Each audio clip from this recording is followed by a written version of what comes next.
रुक जाओ चंद्रभान सिंह।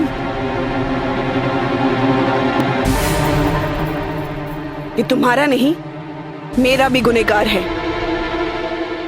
पहले इसने मुझसे प्यार का नाटक रचाया और फिर रिलेशन बनाए, और जब मैं प्रेग्नेंट हो गई तो मुझे छोड़कर नैना के पीछे हाथ धो के पड़ गया। सबूत के साथ आई हूं। ये रही हॉस्पिटल की मेडिकल रिपोर्ट। इंस्पेक्टर साहब, गिरफ्तार कर ले राजा के।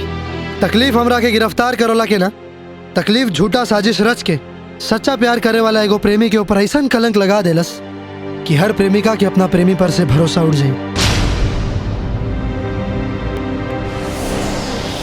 मोहब्बत हम दोनों बिना ना जी सके, हमरों के भी लेके चला।